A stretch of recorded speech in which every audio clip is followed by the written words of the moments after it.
We're here with Rex Carroll, the guitarist, founder for the band Whitecross. They've got a new album out. It's called Fear No Evil. Rex, how's it going today? Great. Excellent. Thank you so much for joining me. I appreciate it. You got it, man. Well, first of all, can you tell us a bit about Whitecross, maybe for the listeners out there who haven't discovered you guys yet? Yeah, I'd be happy to. We're a Christian rock band that has been going since 1985. We've got about a dozen albums released, and we hadn't done any new music for about 20 years, but we have just been through, we have a new lead singer now for the last 3-4 years, and we've just put out a brand new album called Fear No Evil, and it's far and away the best record I ever did. Excellent. Yeah, it's been almost 40 years, as you mentioned. I wanted to ask you a bit about how the band came about. Was it always the plan to do the rock band with the more Christian themes? Yeah, no, I think the plan for me was always to play guitar. You know, I got a guitar for my 10th birthday, and that was back in 1862 when I helped Abraham Lincoln draft the constitutional amendment to free the slaves. Wow, it's a long time. It's been a long time. So I got a guitar back then and just played, and then I saw Richie Blackmore on TV at the California Jam smashing his electric guitar into the camera on the broadcast, and that impacted me so much. I thought, I want to be the guy who gets to do that. And I never looked back. You know, it's so I assembled the A-team. There is no plan B, and here we are, and it's what we do. And then we kind of just developed these Christian themes in our music because we want to just talk about positive things, and we want to bring a good message to people. We're tired of all just there's a lot of bad messages out there. And I'll let people define that however they like, but this is just what we chose to do with our music, so here we are. Well, Rex, you mentioned the new album, Fear No Evil. You said this was your favorite, which is saying a lot after almost 40 years. What are we in for with the new album? Well, sonically, we're a product of the 80s, so our influences as a band run towards like Scorpions, Van Halen, Whitesnake, Ryan James Dio. You know, we're from that era. Now our record is very modern. We have a fantastic mix engineer who gave us a thoroughly modern rock sound. But our influences run back to the 80s and even into some like the 70s, like Led Zeppelin and Deep Purple.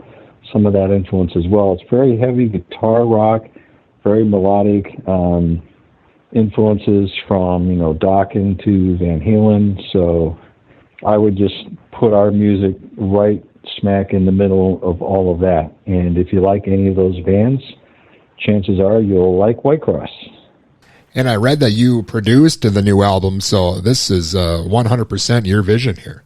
Yeah, I'd say it's less that it's my vision, but more that in this day and age, record companies really don't support you. Like when I started out I did my first album for Atlantic Records in 1984, and you go to a studio and they assign a producer, and the record label pays for everything, and you are in the band, but you are a cog in the wheel, so to speak. These days, you want to make a record? Sure. Go make a record. Figure it out. Either build your own studio or take care of everything yourself. So self-producing happens probably 90-95% of the time anymore, and that's just kind of how it is in today's world. So producing is just a matter of me advocating for the band, making sure that everybody gets everything that they need and everything that they want, and that we communicate a lot during the recording process and the songwriting process about things that we're looking for, and making sure that everybody is well represented on the album and that it's the best picture of the band that we put our best foot forward. And there's not really any, we're on a label, on the Dark Star record label, but we don't have people from the label looking over our shoulders, sticking their noses in and helping make decisions on what they think that they want to hear. So it's just us looking out for ourselves. Well, I know it's been almost 20 years since the last album. What made you decide to get back into the studio and get back down to things? Well, if you're a fan of the band and if you know a little bit of our history from when we started out, in 1985 we did our first album in 87, and then we toured heavily for about 5 years and built our fan base at that time. And then in 1994, I had to leave the band. There was a health issue at home, and I needed to attend to that. The band went on. We got back together in the year 2000, and we came back with a bang, and then we just kind of coasted. There was just differences of opinion, creative differences, the whole thing that a lot of bands go through with personalities clashing. And then we just the band kind of ran its course, and we just kind of drove it into the ground until about 2019. And then we got our new lead vocalist, David Roberts, who's been with us since a guest vocalist since 2019. And then we were able to kind of pick up the pieces and slowly, and then the COVID years, I think everybody lost about 1.5 years, 2 years for that. It was really hard on the musicians, I know that. And then we've spent about 2 years building this new album, and it was, not that we didn't want to put new product out, it's just that we couldn't with the personality differences that we had previously. So all those things are happily behind us, and we are humming on, all 4 engines are firing in the same direction. Excellent. Again, the new Whitecross album, Fear No Evil, is out now. And Whitecross was one of the first, heavy Christian bands to really find success back in the 80s. Yes. What was that time like for you? I mean, even as a Christian, I'm guessing things had the potential to get a little crazy back in the day. Oh, it probably would have been a lot easier if I had just decided to go for any opportunity that had come my way. But it's just something that I felt that I needed to do and wanted to do to take the more Christian approach in the lyrics of the songs. And so we did that, and it was hard for churches to accept. It was hard for other bands to accept. Now it's been around for a while. People kind of know what it is. Most people have heard of Stryper. So if you like Stryper, chances are you'd probably like Whitecross too. It's just, we're a little more positive and uplifting in our messages, and we certainly believe that God has given us a path to follow with this. So we just stick to our guns and be nice to everybody, because on the way up, you be nice to the people who are ahead of you and they're on the way down, and someday you'll be the veteran band that's on the way down, and you'll hope that the younger bands will be nice to you. So everybody can just get along and go along, and we have great shows and we have great fans, and we love what we do, and we're out there doing it. At the time when you were starting out, was that ever a concern for you or an issue with the other bands around that time, or the fans, to be maybe taken seriously, I guess, or get the respect, of the fans because of your beliefs? No, I had kind of dabbled with some of the Christian music previously, and then I got signed to a major label contract on Atlantic Records in 1984 and 85, and I just got used to working with professional musicians, and I had some great producers early on, one in particular that helped me a lot, and then I don't know, it just we spent a lot of record company money making the first album, and then it kind of worked, and then I got the Whitecross group together alongside of our original lead vocalist, and we put it together, and we had a shoestring budget from a very small label, and it sold by word of mouth, and it just got out there. And then the next thing you know, we were flooded with invitations to come and play. And then we got an agent, and then we got a tour, and we just never looked back. So I think in ways, it was comparatively easy for us compared to maybe some of the other bands, but but we're not like a household name like the Scorpions or Whitesnake or Dokken, but then part of that is, we've been gradually working our way up to that level too. And I think if you get a chance to play a song on the radio, or somebody wants to check us out on YouTube or Spotify, you'll hear it for yourself. The proof is in the pudding. And man, I love this album. Awesome. Yeah. You guys obviously are still on the road and making new music. And I know you mentioned Striper earlier. What is the metal scene or the Christian rock scene like now? Is it pretty healthy these days? I think that it is. I think that being in a rock band, Christian or not Christian, like if you're just a mainstream rock band, I think it's like a lot of things. You can say that you want to do it, and you put together a group of guys and you do it, but you kind of have to build your own career. It's like there's no path that's laid out before you, and it's a happy walk down the yellow brick road.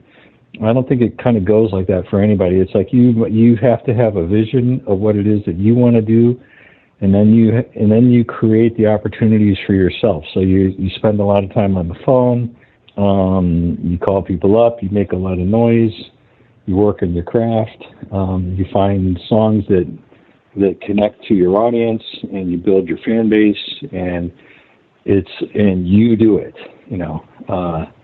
and that's the key for having a band. It's not like the record company magically rolls out the red carpet in front of you and then it's a cakewalk.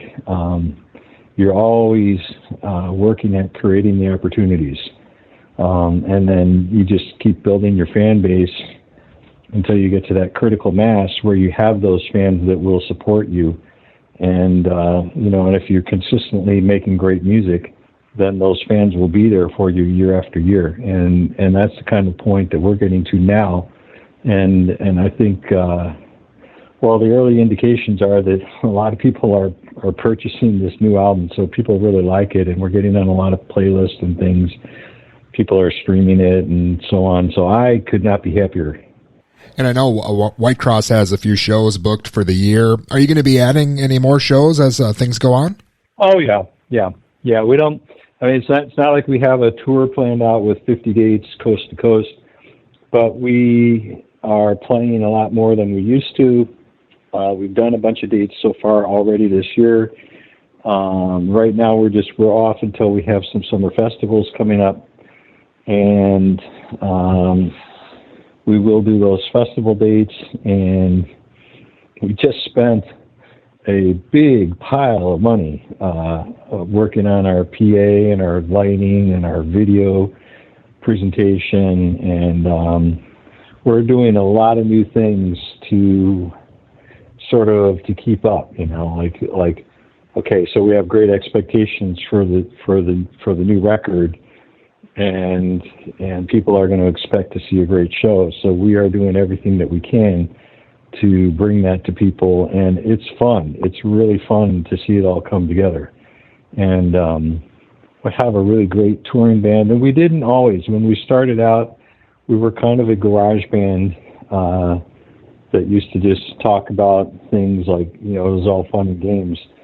Other than myself, who had a vision for how things could actually be, I knew we had the talented vocalists that we did. And people used to say in the early days, they said, "Oh, you guys sound like Rat," because our lead vocalist had this uncanny resemblance to Stephen Pearcy. But he came by it honestly. He was not listening to Rat or Stephen Pearcy at the time. It was just a coincidence that he had that sound. So that kind of helped us to get started. Oh yeah, if you like Rat, maybe you'll like this band. So that kind of gave us a start, and then we just little by little have tried to keep pulling ourselves up year over year. We just keep getting better and better. So, and I think we're at our best now than we ever were. And maybe we're 40 years behind the curve or whatever. But we love what we do. So like I said, I always just come back to the proof is in the pudding. You can put the record on any band, and you know right away if it sucks or if it's great. So, I am fully confident to tell people, hey, just drop the needle anywhere on the groove, or just hit the random button on your car stereo and just see where it comes out and see if you like it. Well, Rex, again, the new album is just out here, Fear No Evil. Is there anything else maybe in the works, or something else we should be looking out for? Well, we're going to do the new tour. I'm hoping to have maybe a new single out by the end of the year. So it just depends on time. If we're really busy with a lot of road work, then that might get delayed until early next year. But doing an album, this took a couple of years for us to put this album together. So I don't know if we want to do a new album or if we want to do singles. We'll talk to the record label, see what they want to do. But in any event, we'll be out there, and people can check us out at whitecrossband.com if they want to chat with the band, or if they want to order the CD or have a listen to it, or if they want to check out where we're playing, all that kind of stuff. So whitecrossband.com is the place for that. And we're just really looking forward to seeing all of our fans, old ones and new ones, and can't wait to get out there again. Awesome, man. Again, the new album sounds great, and I really appreciate your time. Thank you so much, Rex.